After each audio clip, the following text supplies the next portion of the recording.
Ufunuo Yohana anaambiwa kwamba tazama, maskani ya Mungu itakuwa pamoja na wanadamu, naye atafanya maskani makao pamoja na wanadamu. Yeye atakuwa Mungu kwao, naye atakuwa Mungu wao. Bwana Yesu asifiwe sana.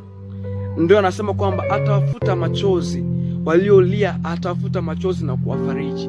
Bwana Yesu asifiwe sana. Maana yake watu gani hawa watafutwa machozi?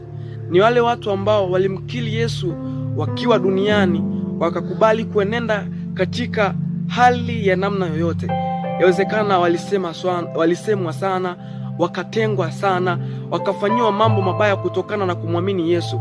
Anasema hawa watu watafutwa machozi na wataketi pamoja na Mungu. Wakati huo sasa Mungu atakuwa Mungu kwao, naye Mungu atakuwa Mungu wao. Bwana Yesu asifiwe sana.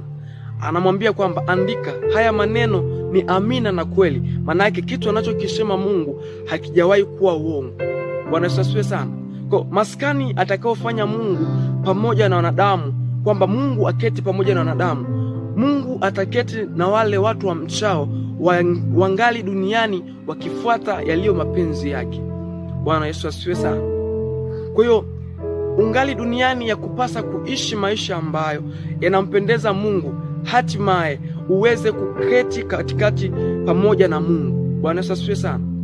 Ndio maana nasema wakati wa mwaliko wa parapanda na wakati wa malaika wale watakapopiga parapanda ya wakati ule wa mwisho, watawakusanya wafu waliokufa zamani, watawakusanya watakatifu watakao kuwepo wakati huo, wataenda kumlaki Bwana mawinguni. Bwana Yesu asifiwe sana. Bwana Yesu asifiwe sana. Kwa hiyo wakati huo watamsifu Mungu, watafurahi sana, kwa sababu maisha yao wangali duniani waliishi wakimheshimu Mungu. Bwana Yesu asifiwe sana. Wakati mwingine unaweza kusema kumtumikia Mungu ni kama hali fulani ambavyo inaonekana ni kama kuwa mjinga.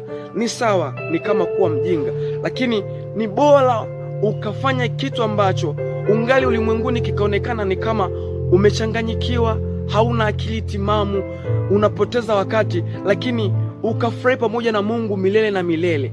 Bwana Yesu asifiwe sana.